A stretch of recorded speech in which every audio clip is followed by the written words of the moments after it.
A Squiggly Story by Andrew Larson and Mike Lowry.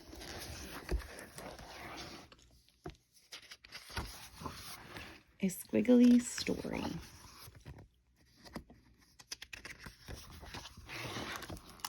My sister loves to read. Big words and little words, page after page, word after word. My sister loves to write.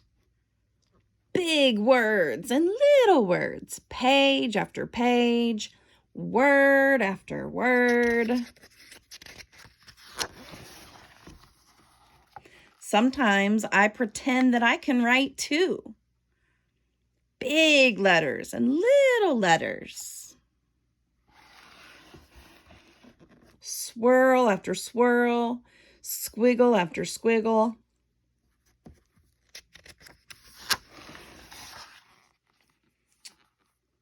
What are you doing? I ask one day while we're sitting at the kitchen table.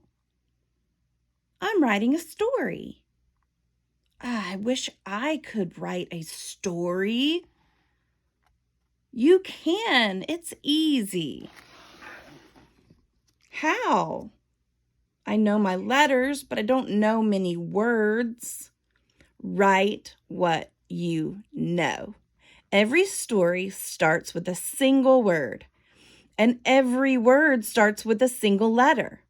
Why don't you start there with a letter? So I get my crayons and pencils and pad of paper and I start to write. I start with a single letter. It's an easy letter. I. That's me. That's a good beginning. Now what? What's going to happen? How should I know? It's your story. You're the boss. What? I'm stuck. What happens in my story? I draw a circle.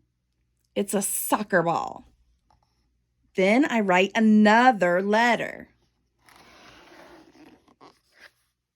It's you, I say to my sister. I'm playing soccer with you. Great. Where are we playing soccer? Maybe we're playing on the beach, I suggest. We've never played soccer on the beach. So I do a bunch of dots for the sand on the beach. Then I make a bunch of V's. I-O-U. Dot, dot, dot, dot, dot, V, V, V, V, V, V, V.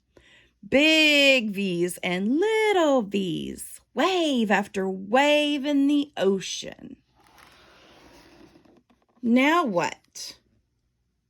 What do you mean? You have a beginning. Now we're in the middle of the story. Something else has to happen so we can get to the end. I'm stuck again. I start doodling. I doodle another V, but this time I doodle it upside down. Oh no, it's a shark. It's getting closer and closer. I flip the page to get away from the shark. The next day, I bring my story to school. It's my turn for show and tell. That means I get to sit in Mrs. Singh's chair. Everyone else sits on the carpet, ready to listen. Mrs. Singh. Mrs. Singh's chair. Last night, I started to write a story. It's sort of squiggly, but here goes.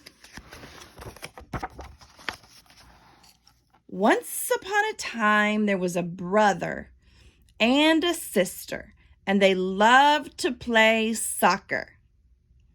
One day, they had an idea. They decided to play soccer on the beach. So they went to the beach and played soccer.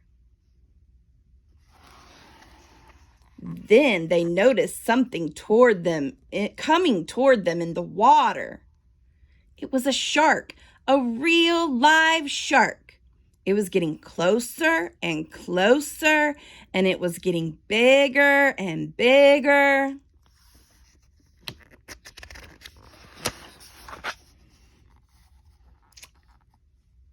And that's as far as I got. That's wonderful, says Mrs. Singh. What happens next? What about the shark? What about the brother and the sister? I don't know. I'm stuck. Class, does anyone have an idea? Jake waves his hand in the air. I do. Maybe one of them kicks the ball and it hits the shark in the head. Ow. Then maybe the shark bites the ball with his big, pointy, sharp teeth. Aaliyah offers another idea. What if the shark's name is Squiggles? What if Squiggles is a vampire shark? What if she invites the brother and sister to ride on her back? And what if they become a vampire family and live forever? Vampires can't swim. Everyone knows that. Of course they can swim. Vampires can do anything. But it's my story, and I don't want vampires in my story. If I was writing a story, I'd have lots of vampires. Then you should write one. But I like yours. That night after dinner, I sit down beside my sister. Her face is buried in a book. I've been thinking about my story all day, and I still don't know how to end it. Remember, you're the author, she says without looking up. You can do whatever you want.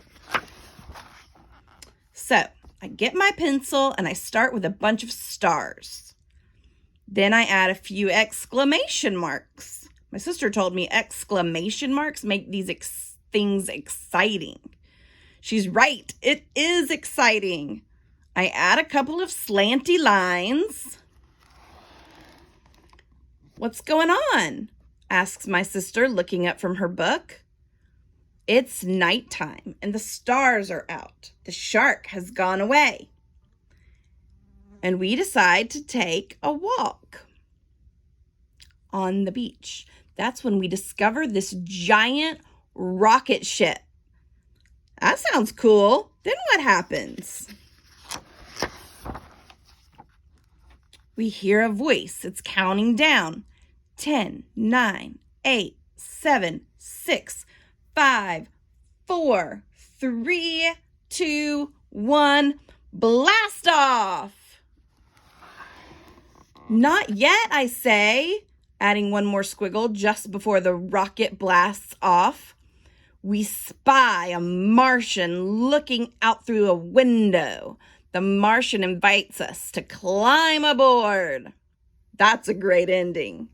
Now I have an idea for my next story. It's going to be about a boy who climbs aboard a rocket ship and takes a trip to Mars. And I think I know just how to begin.